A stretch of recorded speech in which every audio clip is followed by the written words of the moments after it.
예, 저희는 지난 2주간에 걸쳐서 예수 그리스도의 중보자의 자격, 구원자의 자격에 대해서 함께 나누었습니다. 예수님께서는 완전한 인간이셨고 또 예수님은 의인이셨습니다. 예수님의 탄생과 성장 그리고 그분의 공생의 전 기간을 거쳐서 예수님은 완전한 인간이셨을 뿐만 아니라 예수님은 죄가 없으셨고 예수님은 율법의 모든 요구를 다 이루셨습니다. 그런데 우리는 동시에 이야기해야 할 것이 한 가지 더 있습니다. 그게 뭐냐 하면 예수님은 완전한 하나님이시다 하는 것입니다. 성경에는 예수님의 신성이 많은 부분에서 강조되고 있습니다. 요한복음 1장 18절에 보면 본래 하나님을 본 사람이 없으되 아버지 품속에 있는 독생하신 하나님이 나타내셨느니라. 여기서 예수님을 뭐라고 그러냐 하면 하나님, 독생하신 하나님이라 그렇게 이야기합니다. 그러므로 그를 보면 하나님을 알 수 있다 이렇게 말씀합니다. 또 로마서 9장 5절은 조상들도 그들의 것이요 육신으로 하면 그리스도가 그들에게서 나셨으니 그는 만물 위에 계셔서 세세의 찬양을 받으실 하나님이시니라. 아멘. 이렇게 적고 있죠. 예수님을 세세의 찬양 받으실 하나님이시다 이렇게 증거합니다. 그리고 디도서 2장 13절은 우리의 크신 하나님 구주 예수 그리스도의 영광이 나타나심을 기다리게 하셨으니 이렇게 말하고 있죠. 우리 구주 예수 그리스도가 우리의 크신 하나님이다라고 이렇게 말씀하고 있습니다. 성경은 이 외에도 많은 곳에서 예수님께서 완전한 하나님이심을 강조합니다. 그런데 왜 이 성경이 왜 이 부분들을 이렇게 강조하고 있을까요? 왜 이런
그래서 로이드 존스 목사님은 이렇게 말씀합니다.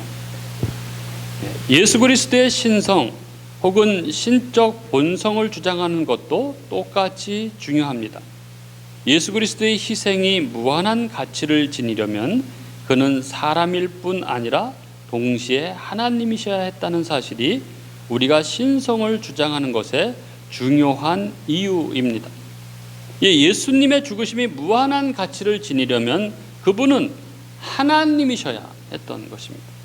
그래서 지금부터 예수님이 하나님이신 것을 증명해 보려고 합니다. 우리들이 다 알고 있는 이야기지만 우리가 이것들을 다각도로 살펴서 그래서 우리가 예수님이 진짜 하나님이시구나, 예수님이 하나님이시구나 이것을 확고하게 믿는 그런 토대가 되었으면 좋겠습니다. 먼저 예수님에 대한 칭호를 보면 예수님이 하나님이신 것을 우리는 알 수 있습니다. 여러분, 이 로드라고 하는 이 주를 우리가 주님, 주인님 이렇게 알고 있는데, 그런데 이 단어는 사실 이보다 굉장히 더 큰 의미가 있는 단어입니다. 구약 성경에서 하나님을 부를 때 야훼, 여호와 이런 여러 가지 호칭이 있습니다. 교단마다 이게 다르죠. 특별히 순복음 교단은 이 성경의 모든 이 하나님 여호와 이 부분을 야훼라고 다 고쳐서 부르죠. 이게 왜 그러냐 하면 구약 성경에 하나님의 이름이 기록되어 있는데요. 그런데 구약 시대 사람들이 이것을 이 하나님의 이름을 불러본 적이 없습니다. 하나님의 이름을 그들은 한 번도 불러본 적이 없습니다. 구약 성경은 원래 자음으로만 되어 있죠. 그렇게 표기가 되어 있습니다. 모음은 안 찍혀, 그 실제 발음을 정확히 나타내는 모음은 찍혀 있지 않습니다. 그래도 읽을 때는 그들은 다 아는 것이죠. 그게 찍혀 있지 않아도. 그들은 어떻게 읽는 건지를 뭐 다 아는 것이죠. 그런데 구약 사람들, 이 유대인들은 하나님의 이름이 성경에 나오기만 하면 그러면 이거를 읽지 않고 지나갔죠. 그러니까 하나님이 너무 거룩하신 분이시기 때문에 그 이름을 차마 부를 수 없다고 그렇게 생각을 했던 것입니다. 그들은 하나님의 이름을 부르지 않음으로써 하나님께 영광을 돌리고자 했습니다. 십계명에 하나님의 이름을 망령되이 일컫지 말라 이런 계명이 나오죠. 그 이야기는 말 그대로 망령되이 부르지 말라는 것입니다. 제때에 바르게 부르라는 것이죠. 그렇기 때문에 뭐 부르지 않는다고 그렇게 바르게 할 수는 없는 거지만 그럼에도 불구하고 그들은 그 고귀하신 하나님의 이름을 함부로 부르지 않으려고 아예 부르지 않았던 것이죠. 그들이 하나님의 이름을 얼마나 고귀하게 여겼는지 정말 모릅니다. 하나님의 이름을 함부로 망령되이 불러서는 절대 안 되죠. 예를 들어서 유누님이라든가 오마이갓 이런 말들을 아주 흔히 쉽게 쓰는데 그냥 아무 생각 없이 농담거리로 하나님의 이름을 사용해서는 안 됩니다. 우리는 늘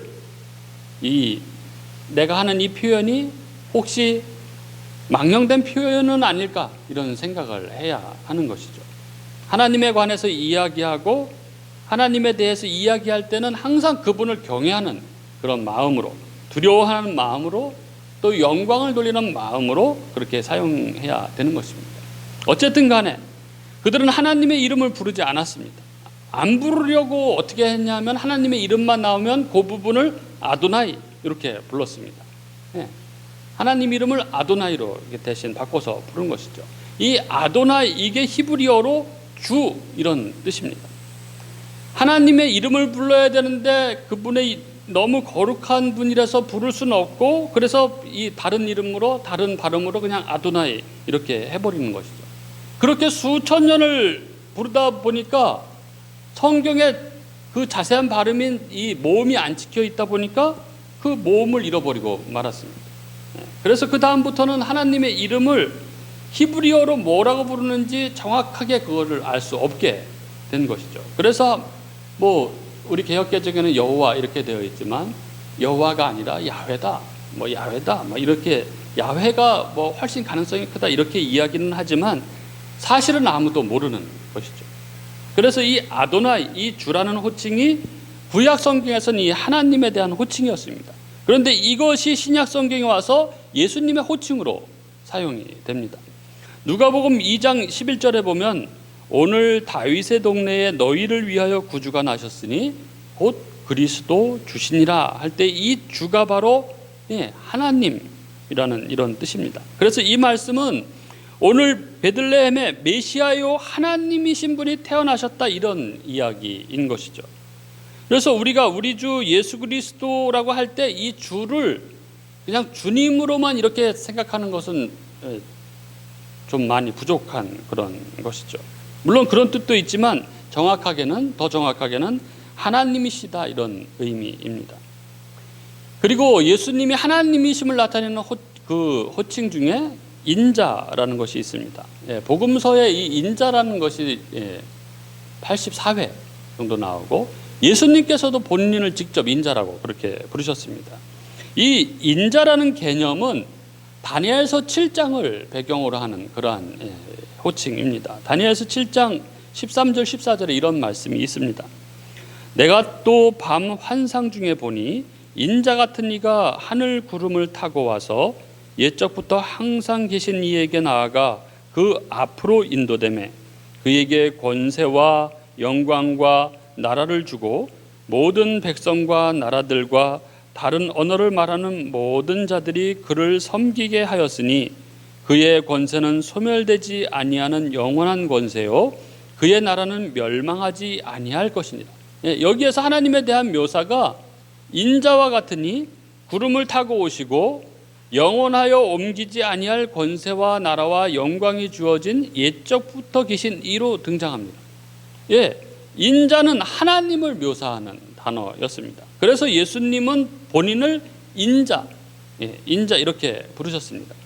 이것은 다니엘서 7장을 배경으로 당신이 어떤 분이신지를 드러내신 것이었습니다.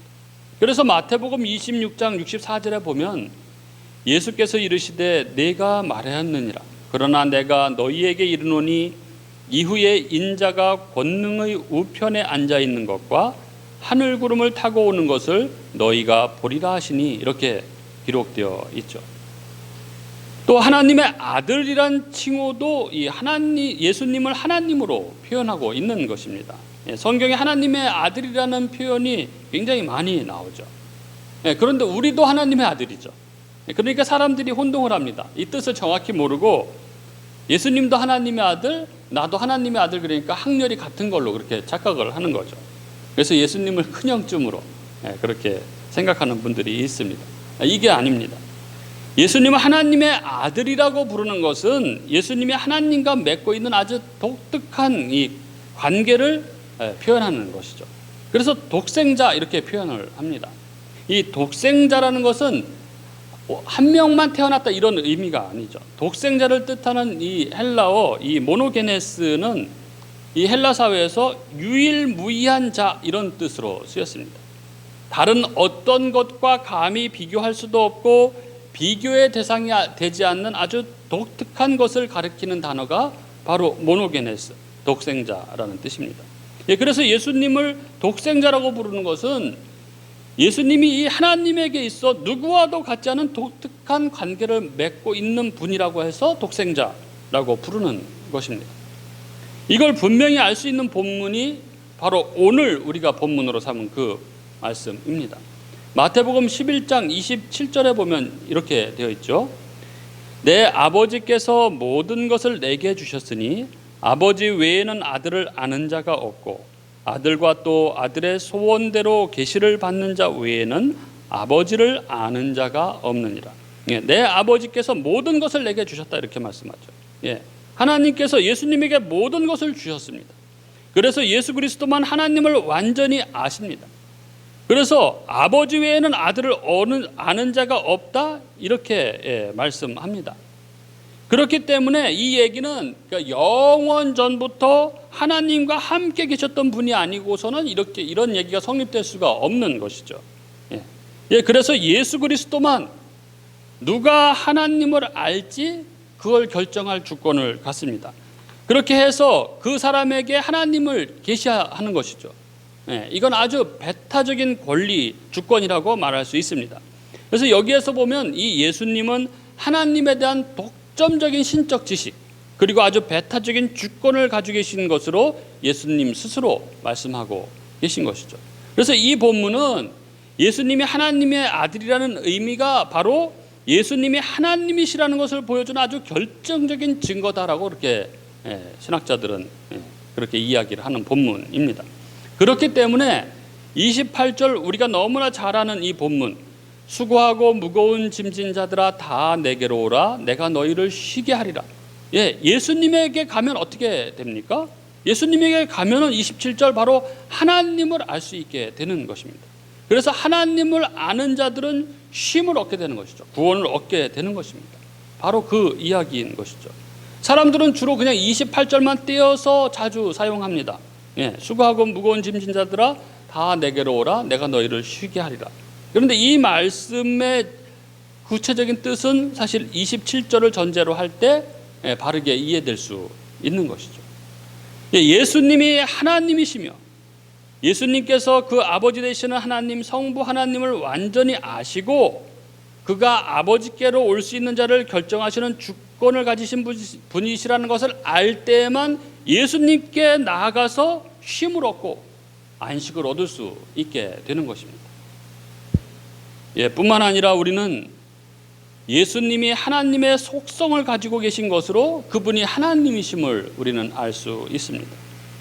예수님이 가지고 계신 하나님의 속성은 그의 생애를 통해서 다 드러났습니다. 바로 전능성, 전지성, 편재성, 영원성, 이런 것들이죠. 이게 다 하나님의 고유 속성들인데 이게 예수님의 생애 가운데 다 나타난 것입니다. 먼저 전능성을 한번 보겠습니다. 마태복음 8장 26절 27절에 말씀으로 바다의 폭풍을 잠잠하게 하시는 구절이 나오죠. 제가 읽어드리면, 예수께서 이르시되 어찌하여 무서워하느냐, 믿음이 작은 자들아 하시고 곧 일어나사 바람과 바다를 꾸짖으시니 아주 잔잔하게 되거나 그 사람들이 놀랍게 여겨 이르되 이가 어떠한 사람이기에 바람과 바다도 순종하는가 하더라. 정말 이 현장에 우리가 있었다면 어땠을까요? 폭풍이 막 몰아치는데 막 배가 침몰할 정도로, 침몰하기 직전에 막 그렇게 어마어마한 파도가 몰아치는데, 근데 예수님은 뒤에 고물에서 주무시고 계시다가 제자들이 막 살려달라고 하니까 일어나셔가지고 바다와 바람을 향해서 꾸짖으시는 거죠. 잠잠하라. 그렇게 꾸짖으니까 그렇게 막 배를 삼킬 듯이 일던 그 파도가 갑자기 쫙 잔잔해진 거죠. 조용하게 된 것입니다. 그 배를 집어 삼킬 듯이 막 그렇게 광풍에 몰아치던 그 파도가 예수님이 잠잠하라 한마디 꾸짖으시니까 그냥 그 순간 쫙 잠잠해진 것입니다. 베드로를 비롯한 이 제자들은 어부들이었습니다. 평생을 어부들로 살았기 때문에 그들은 이 굉장한 파도가 일어났을 때 그 파도가 어떻게 잠잠해질 때는 어떻게 잠잠해지는지를 다 알죠. 그런데 자기들이 죽기 직전에 그렇게 엄청난 어마어마한 파도가 막 일고 엄청났었는데 갑자기 예수님이 잔잔하라, 잠잠하라 한마디 하니까 그냥 잔잔해진 거예요. 이 모습을 봤다면 어느 누구도 예수께서 하나님이심을 고백하지 않을 수 없었던 것이죠. 그리고 예수님께서 떡과 물고기를 많게 하셔서 많은 사람을 먹이시죠. 떡 5개와 물고기 2마리로 5,000명을 먹이십니다. 그리고 많은 병든 자를 고치시고 또 죽은 자를 살리십니다. 마태복음에 보면 예수님께 많은 사람들이 나왔는데 거기에 어떤 표현이 있냐면 이런 표현이 있습니다. 말씀으로 다 고치시더라. 여기서 다 고치시더라. 다가 이 전능성을 이야기하는 것입니다. 말씀으로는 더 전능성을 이야기하는 것이죠. 이건요, 이 복음서에서 예수님이 하나님이심을 문득문득 드러내는 것입니다. 말씀으로 고치시는 것이죠. 여러분 한번 상상해 보십시오. 중풍병자가 있다고 상상해 보십시오. 예수님께서 나아라 이렇게 말씀하시고 가서 막 다리 주물르고 막 침 놓고 막 마사지하고, 그러면 그게 전능한 것입니까? 또 귀신 들린 자에게 귀신을 쫓아내시는데 막 몽둥이로 막 때리고 막 안수하고 막 주기도문 외고 이러시면 되겠습니까? 근데 예수님께서는 그냥 말씀으로 하시는 거죠. 나가라, 떠나가라, 그러는 거죠. 말과 행함에 있어서 불일치가 없는 이 창세기에 나오는 말씀하시니 그대로 되니라, 이게 그대로 이루어지는 것이죠. 이 복음서에 보면 예수님의 모습이 너무도 기가 막힙니다. 히브리서 1장 3절에 이렇게 말씀하죠. 그의 능력의 말씀으로 만물을 붙드시며, 또 골로새서 1장 17절은 또한 그가 만물보다 먼저 계시고 만물이 그 안에 함께 서느니라. 이게 다 예수님의 전능성을 이야기하는 것입니다. 그리고 예수님에게는 전지성이 있습니다. 사람의 생각을 다 아시죠. 멀리 무화과 나무 아래에 있던 나다니엘을 보셨죠. 그리고 사람들 마음속에 있는 믿음과 불신앙도 다 아십니다. 요한복음 6장 64절에 보면 그러나 너희 중에 믿지 아니하는 자들이 있느니라 하시니 이는 예수께서 믿지 아니하는 자들이 누구며 자기를 팔 자가 누구인지 처음부터 아심이로라. 이런 말씀이 있습니다. 이런 본문을 볼 때마다 너무나 섬뜩하지 않습니까? 여러분, 예수님은 다 아십니다. 예수님은 다 아시죠. 예수님이 다 아신다는 것, 예수님이 다 알고 계신다는 것을 우리가 인식하고 살면 우리는 정말 진실하게, 진지하게 살 수밖에 없는 것이죠. 진실하게 살아야 하는 것입니다. 그리고 편재성이 있습니다. 어느 곳에도 예수님이 계시지 않은 곳이 없죠. 마태복음 18장 20절에 두세 사람이 내 이름으로 모인 곳에는 나도 그들 중에 있느니라, 이런 말씀이 있습니다. 그래서 우리가 예배를 시작할 때 기도하고 시작하는 것입니다. 이곳에 오신 우리 주님께 우리가 간구하는 것이죠. 그리고 각 사람을 은혜로 인도하실 그 주님을 우리가 생각하고 주님께 의탁하는 것입니다. 또 예수님께는 영원성이 있습니다. 히브리서 13장 8절에 예수 그리스도는 어제나 오늘이라 영원토록 동일하십니다. 그리고 골로새서 1장 17절 또한 그가 만물보다 먼저 계시고 만물이 그 안에 함께 섰느니라. 이것들이 영원성을 이야기하고 있습니다. 그리고 이제 성경에서 이 말하고 있는 이 예수님이 행하신 것과 그 권세를 통해서 예수님이 하나님이심을 알 수 있습니다. 성경이 예수님에 대해서 이 묘사할 때 창조주로서 그렇게 묘사를 합니다. 창조의 권세를 말합니다. 요한복음 1장 3절에 보면 만물이 그로 말미암아 지은 바 되었으니 지은 것이 하나도 그가 없이는 된 것이 없느니라, 이렇게 말씀하시죠.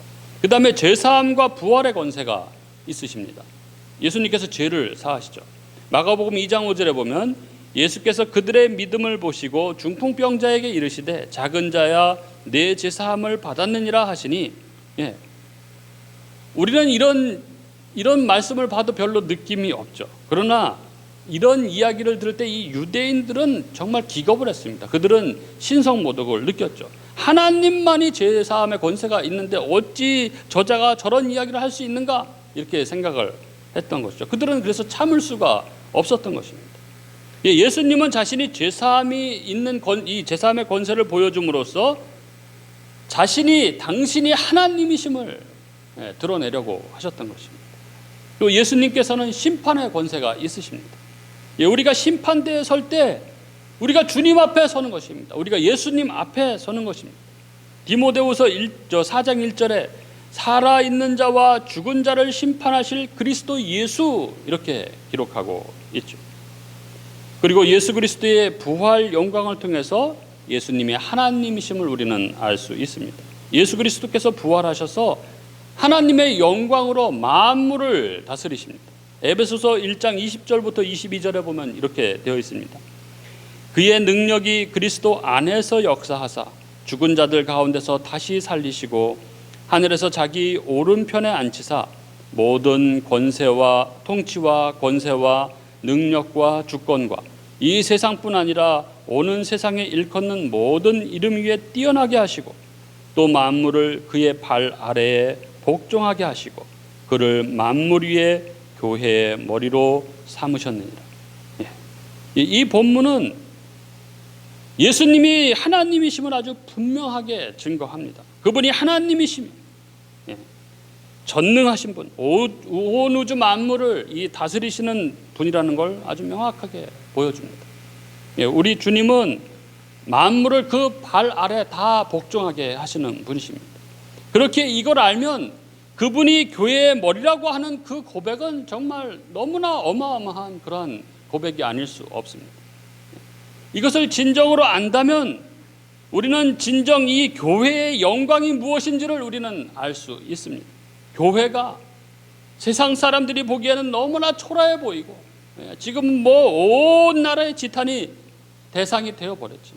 하나님이신 그분이 머리가 되셔서 그 교회를 이루신 그 교회는 그분의 영광으로 가득한 그런 곳이고 그런 공동체인 것이죠.